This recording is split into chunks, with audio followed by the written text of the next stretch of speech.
여기에 모인 여러분들을 주님의 이름으로 축복합니다. 우리 사도신경으로 하나님께 우리의 신앙을 고백하시겠습니다.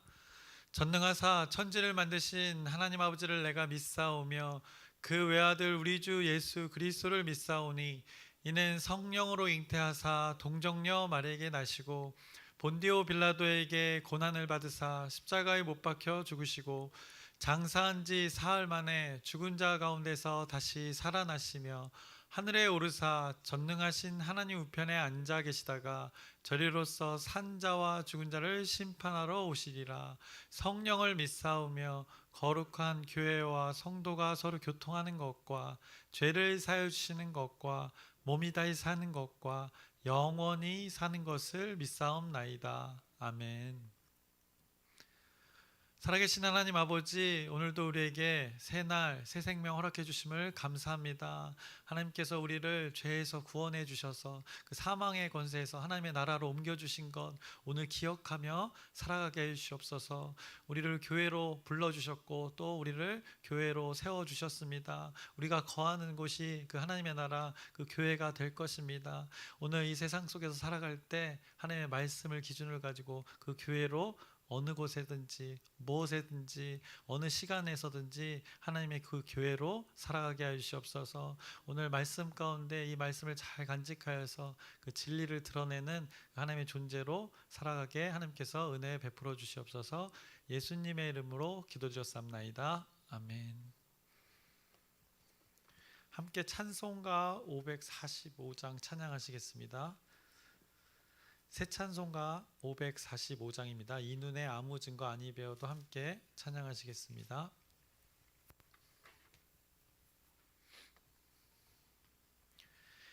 이 눈에 아무 증거 아니 배워도 믿음만을 가지고 선을 걸으며 이 귀에 아무 소리 아니 들려도 하나님의 약속 위에 서리라.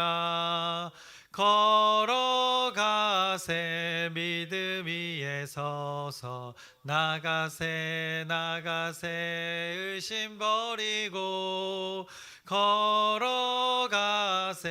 믿음 위에 서서 눈과 귀에 아무 증거 없어도 이 눈이 보기에는 어떠하든지 이미 얻은 증거대로 늘 믿으며 이 맘에 의심 없이 살아갈 때에 우리 소원 주 안에서 이루리.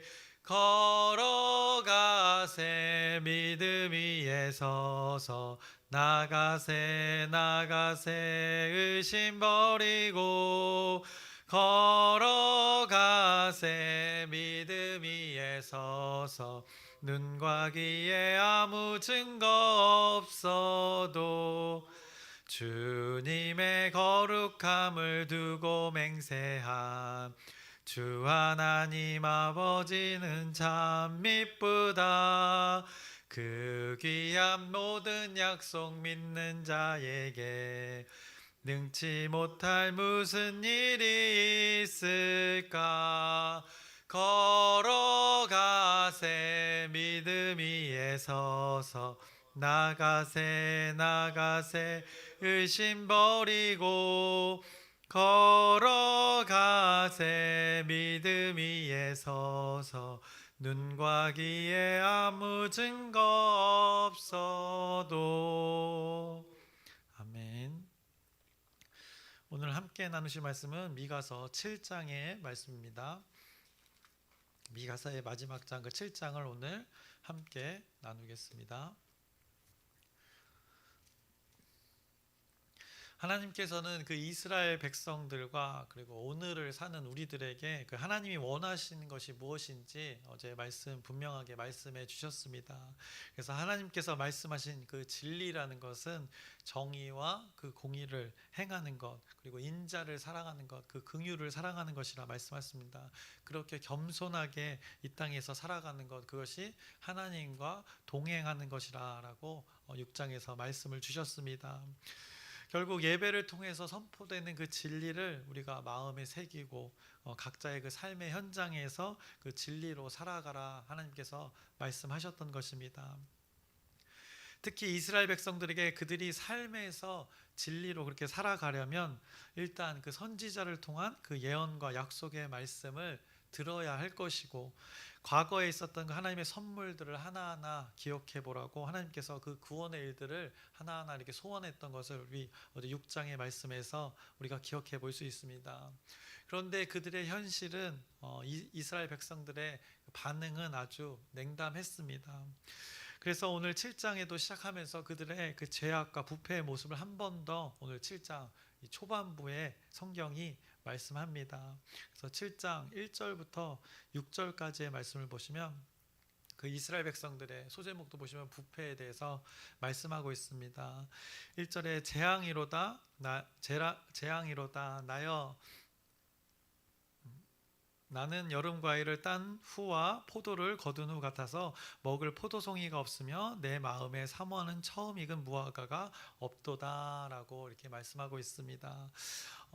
재앙이라고 현재의 상황을 말씀하고 있습니다. 여름 과일 그때 한철에 맛있는 음식이 열매 맺을 때 그때가 지난 것을 말하고 있습니다. 그래서 열매 맺은 그때가 지난 후에 아무것도 없는 때를 그들의 상태라고 지금 성경이 비유로 말씀하고 있습니다.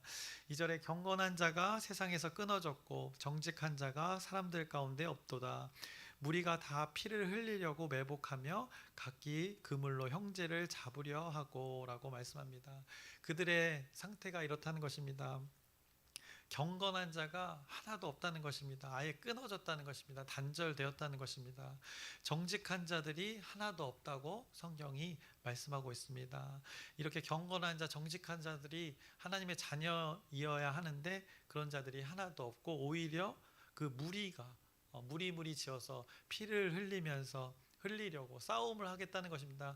싸우려고 애를 쓰는 것입니다. 이렇게 숨어서 그물로 형제를 잡으려고 하는 그들의 모습을 이렇게 낱낱이 말씀하고 있습니다. 그래서 그들이 3절에 두 손으로 악을 부지런히 행하는도다. 그 지도자와 재판관은 뇌물을 구하며 권세자는 자기 마음의 욕심을 말하며 그들이 서로 결합하니, 이 악한 자들이 서로 그 악을 위해서 결탁하는 것입니다. 서로 이렇게 무르지어서 하나님의 말씀에 대적하여 살아가는 그 모습들을 이렇게 말씀하고 있습니다. 4절에 그들의 가장 선한 자라도 가시 같고 가장 정직한 자라도 찔레 울타리보다 더하도다. 그들의 파수꾼들의 날 곧 그들 가운데 형벌의 날이 임하였으니 이제는 그들이 요란하리로다라고 말씀하고 있습니다. 그들에게 가장 선한 것이라고 내세우는 그들의 모습이어도 그들의 모습이 가시 같다라고 말씀합니다. 찔레 울타리보다 더 심하다라고 그들의 죄악된 모습을 이렇게 말씀하고 있습니다. 5절에 너희는 이웃을 믿지 말며 친구를 의지하지 말며 내 품에 누운 여인에게라도 내 입의 문을 지킬지어다. 아들이 아버지를 멸시하며 딸이 어머니를 대적하며 며느리가 시어머니를 대적하리니 사람의 원수가 곧 자기의 집안 사람이로다라고 말씀하고 있습니다. 어떻게 보면 부부가 침상에 누워서 서로 사랑을 나눠야 될 대상인데 그 아내에게도 말을 못하게 되는 상황들이 벌어지는 것입니다. 아들과 아버지가, 딸과 어머니가, 시어머니와 며느리가 다 원수지간이 되는 왜냐하면 그들이 죄악으로 이렇게 살았기 때문에, 하나님의 말씀에 대적해 살았기 때문에 이런 관계들이 깨어짐, 단절되고 있는 상황을 성경이 말씀하고 있는 것입니다. 이것이 결국 이 이스라엘 백성들의 모습이라는 것입니다. 믿음이 존재하지 않는 그 모습들을 오늘 성경이 말씀하고 있습니다. 서로 간의 관계에 신뢰가 전혀 없는 그 관계들을 말하고 있는 것입니다. 그래서 그들의 상태 어떻습니까? 이 재앙이 되는 것입니다. 재앙의 상태에 그들이 살고 있는 것입니다. 그러니 삶이 얼마나 혼란스럽겠습니까? 그런 재앙의 한복판에 서 있는 그 미가 선지자를 우리가 보게 되는 것입니다. 모든 관계가 깨어진 상태, 신뢰가 그 소멸된 상태를 미가가 지금 경험하고 있는 것입니다. 미가는 그들에게서 도무지 선한 것을 찾아볼 수 없다고 고백하는 것입니다. 마치 지옥의 한복판에 서 있는 것 같아 보이는 것입니다. 모두가 죄악으로 눈이 충혈되어 있는 상태인 것입니다. 그들에게서 희망을 찾아볼 수 없는, 소망을 기대할 수 없는 그들의 상태인 것입니다. 그때 미가가 할 수 있는 것, 오직 유일한 것, 하늘을 바라보게 되는 것입니다. 하나님이 존재하는 그곳, 하나님의 처소, 하나님의 존재를 바라볼 수밖에 없었던 것입니다. 그래서 7절에 그가 하나님께 구합니다. 오직 나는 여호와를 우러러보며 나를 구원하시는 하나님을 바라보나니 나의 하나님이 나에게 귀를 기울이시리로다라고 고백하는 것입니다. 미가 선지자가 그 죄악의 한복판에서 하나님의 얼굴을 지금 구하고 있는 것입니다. 그래서 이어서 8절도 보시면 나의 대적이여 나로 말미암아 기뻐하지 말지어다. 나는 엎드려질지라도 일어날 것이요 어두운 데에 앉을지라도 여호와께서 나의 빛이 되실 것이미로다 라고 고백을 하는 것입니다. 하나님께 구하면서, 하나님의 얼굴을 구하면서 자신의 존재가 지금 누구에게 기대를 거는가 성경이 말씀하고 있는 것입니다. 자신만큼은 이 부패 상황에서, 이 혼란의 상황에서 하나님에게 기대를 건다고 이렇게 말씀하고 있습니다. 최악의 상황에서 하나님의 선을 지금 바라보고 있는 것입니다. 그래서 하나님의 존재가 빛이 되어 주실 것이라고 그가 하나님을 바라보며 그렇게 고백하는 것입니다. 그러면서 9절을 고백합니다. 내가 여호와께 범죄하였으니 그의 진노를 당하려니와 마침내 주께서 나를 위하여 논쟁하시고 심판하시며 주께서 나를 인도하사 광명에 이르게 하시리니 내가 그의 공의를 보리로다라고 그가 고백합니다. 우리가 어제도 나눴지만 재판장의 모습입니다. 그런데 심판하시고 이것을 모든 것을 판단하시는 이는 하나님이시라는 것을 고백하면서 그가 고백하기로 자신을 이스라엘 백성들과 이렇게 동일시 여기는 것입니다. 내가 여호와께 범죄하였다고 그들의 죄악을, 자기와 그들의 백성의 모습을 자신과 지금 동일시 여기는 것입니다. 그들의 죄악을 자신의 죄악이라고 스스로가 규정하는 것입니다. 그가 죄를 지은 것이 아니라, 그들의 죄를 뒤집어 쓰는 것이 아니라 그들 앞에서 그가 어떻게 보면 스스로 지금 본이 되겠다는 그의 고백이 되는 것입니다. 하나님 자녀로서의 본분이 무엇인지, 하나님의 존재 앞에 인간이 어떠해야 되는지 지금 납작 엎드리는 것을 스스로가 지금 보여주는 것입니다. 미가 자신이라고 잘한 것이 없다는 것입니다. 이게 무슨 말입니까? 그만큼 미가 선지자가 이스라엘 백성들을 끔찍히 생각하는 것입니다. 그들의 죄를 자신의 죄라고 여기는 것, 이스라엘 백성들을 아주 끔찍하게 생각하는 것입니다. 그들이 자신이라고 여기는 것입니다. 그래서 미가 선지자가 그 미가서에서 계속 고백했던 것, 뼈 중에 뼈, 살 중에 살, 그것이 다 본분의 자리, 다 이것들이 오늘 이 고백 가운데 연결되어지는 것입니다. 그래서 앞서 그 이스라엘 백성들 가운데 저는 자를 미가서가 언급했었습니다. 압제 당하는 자를 언급했습니다. 환난 당하는 자들을 언급했습니다. 이 어려움에 당한 자들 간과하지 않고 한 몸으로 여기면서 동일하게 자신이 대표해서 하나님께 그 죄를, 용서를 구하는 그 모습을 오늘 성경이 말씀하고 있는 것입니다. 그 용서를 구하면서 결국에 이스라엘 백성 모두가 그 회복의 자리에 있기를 소망하는 마음에 그가 이렇게 고백하고 있는 것입니다. 그 백성들의 그 부패 현장에서 자신도 어떻게 보면 죄악이 있다고 하면서 기꺼이 그 하나님의 징계를 함께 감내내겠다라고 자신도 하나님의 말씀 앞에 자신을 뒤미는 것입니다. 이 미가 선지자의 태도를 우리가 배웠으면 좋겠습니다. 너무나 멋지지 않습니까? 이래야 인생이 뭔가 의미가 있지 않겠습니까? 이 미가 선지자의 태도, 이렇든 저렇든 무조건 그 하나님의 통치 아래 자신이 거하겠다는 것입니다. 매를 맞든 또 복을 받든 하나님의 그 통치 아래 무조건 자신이 거하겠다는 그 삶의 태도를 오늘 성경이 말씀하고 있는 것입니다. 죄악으로 인한 그 심판의 자리에도 하나님의 다스림 안에 있는 것이고, 혹여나 용서하신다고 하면 그 용서의 자리도 하나님의 다스림의 자리일 것이고, 더 나아가서 하나님의 축복이 있는 자리라고 하면 그것은 당연히 하나님 다스림의 자리일 것이라는 그 하나님을 향한 그 무한 신뢰의 자리에 미가 선지자가 지금 함께 하겠다고 고백하고 있는 것입니다. 그래서 징계와 책망의 자리도, 용서와 축복의 자리도, 모든 자리가 하나님의 다스림 안에 이루어지는 것이라면 자신은 그 어떤 자리라도 이렇게 감내되겠다라고 오늘 그가 이렇게 멋진 고백을 하고 있는 것입니다. 그래서 9절에 그의 진노를 당하려거니와 라고 그가 고백하는 것입니다.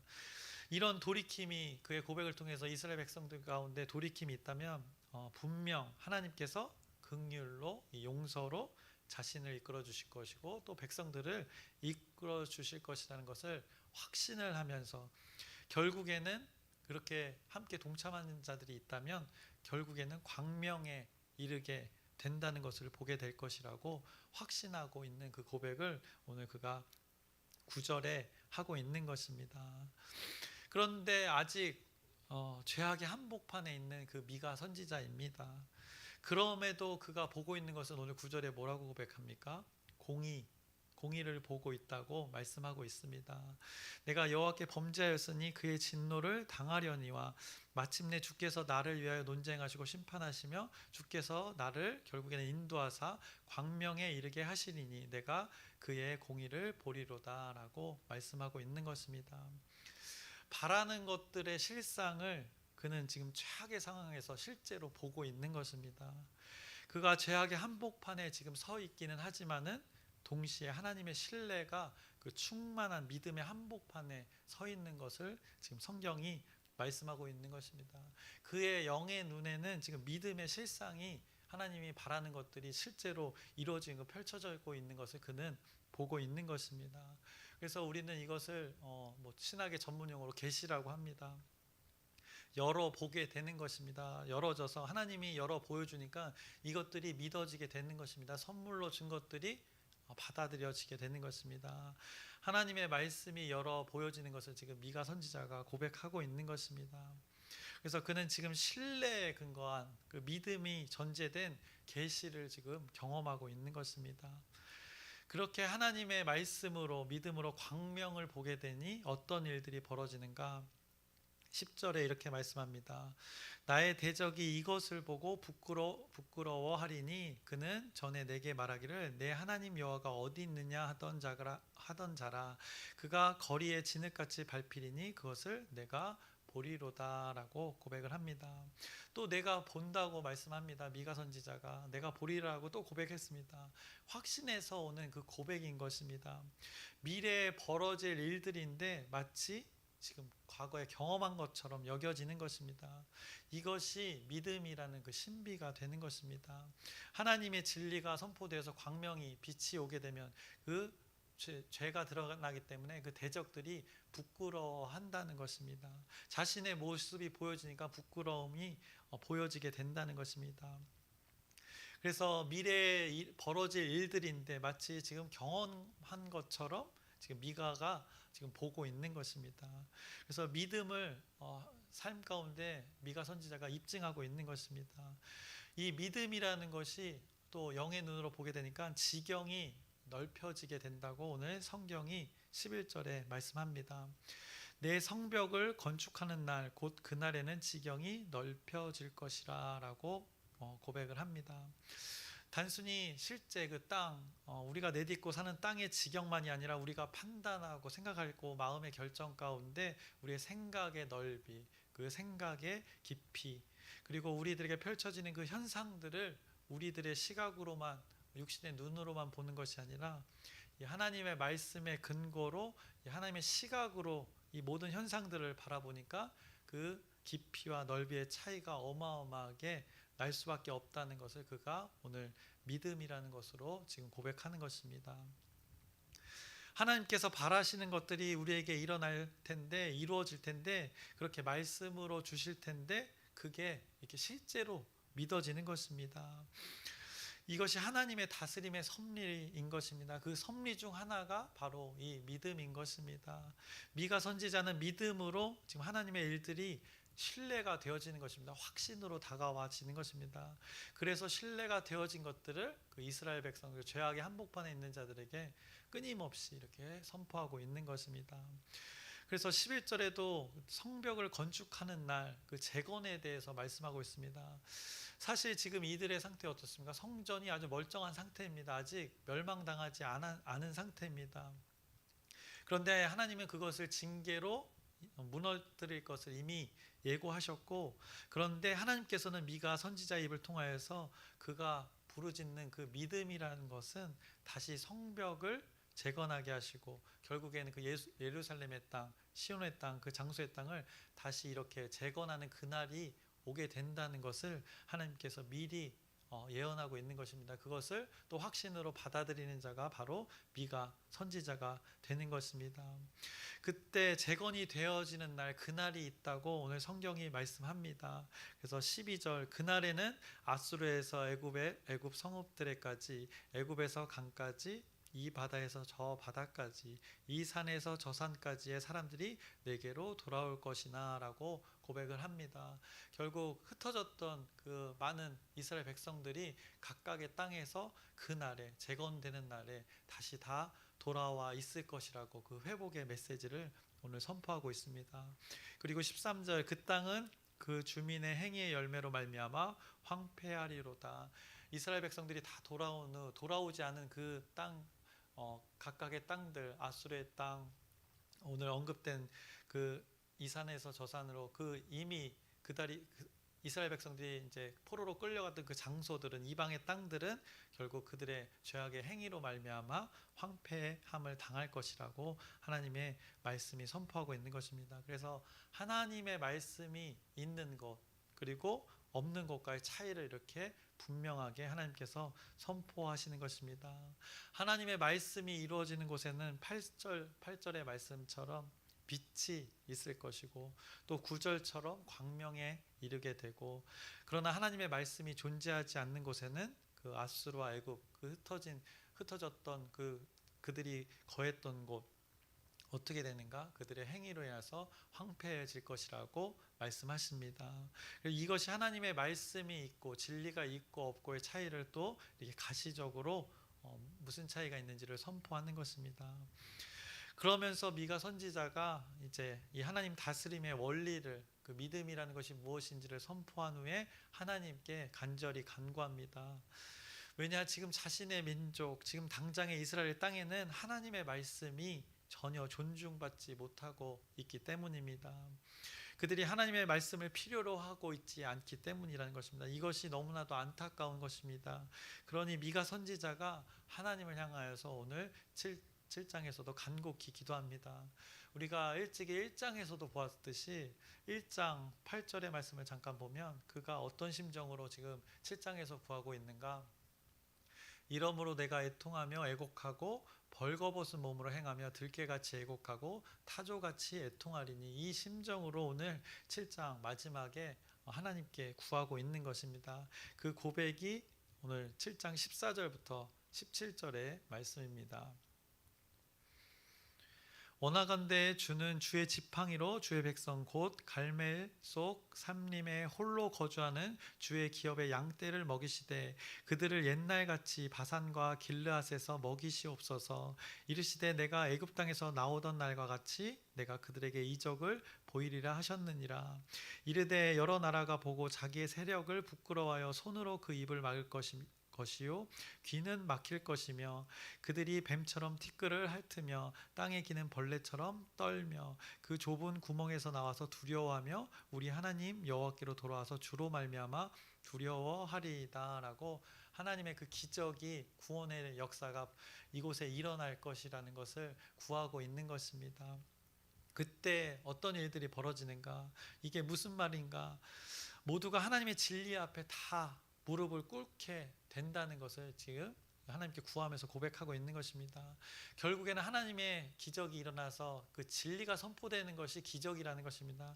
그 진리가 무엇인지를 결국엔 다들 깨닫게 되는 것입니다. 그래서 주로 말미암아서 두려움이 그들에게 임하는 것입니다. 그 하나님의 존재를 깨닫지 못할 때는 두려움이 없습니다. 그래서 죄악에서 막 자신의 힘으로 떵떵거리며 사는데 하나님의 진리가 깨달아지는 그 순간에는 모두가 두려워할 수밖에 없다는 것입니다. 그래서 미가가 하나님의 기적을 구한 것입니다. 15절과 16절에 이르시되 내가 애굽 땅에서 나오던 날과 같이 내가 그들에게 이적을 보이리라 하셨느니라. 동일한 그 구원의 역사가 이스라엘 백성들 가운데, 그 죄악 가운데 있는 자들 가운데 기적처럼 이루어지기를 원하고 있는 것입니다. 그 기적의 결과가 무엇인가? 깨달아 알게 되는 것이 기적이라는 것입니다. 자신들의 존재가 얼마나 부끄러운 존재인지를 깨닫게 되는 것입니다. 기적을 통해서 진리가 무엇인지를 알게 되니까 자신들의 죄가 보여지는 것이 기적이라고 성경은 말씀하는 것입니다. 그러니 죄가 드러나니까, 진리 앞에, 광명 앞에, 빛 앞에 죄가 드러나니까 그들의 모습이 부끄럽다는 것을 알게 되고 두려운 것을 알게 된다는 것입니다. 이 상태에 있는 자들, 사람들이 죄를 소유하고, 이스라엘 백성들이 죄를 소유하고 있으니까 죄를 소멸시키는 그 하나님을 보게 되는 것입니다. 그 죄를 소멸시키는 그 하나님을 그들이 마주하면 어떻겠습니까? 오늘 이 고백처럼 두려울 수밖에 없는 것입니다. 그러면서 미가가 하나님의 존재에 대해 피 끓는 심정으로 하나님의 존재에 대해 극진한 찬양을 마지막에 하면서 미가서가 마치게 됩니다. 18절을 보시면 이렇게 말씀합니다. 주와 같은 신이 어디 있으리이까? 주께서는 죄악과 그 기업에 남은 자의 허물을 사유하시며 인애를 기뻐하심으로 진노를 오래 품지 아니하시나이다 라고 고백을 합니다. 하나님이 이런 분이십니다. 지금 방금 미가가 고백했던 그 하나님이 우리의 하나님이 되는 것입니다. 여러분도 이런 하나님을 경험해 보셨습니까? 이거를 경험하신 분은 아마 우리 삶에서 태도가 아마 다를 것입니다.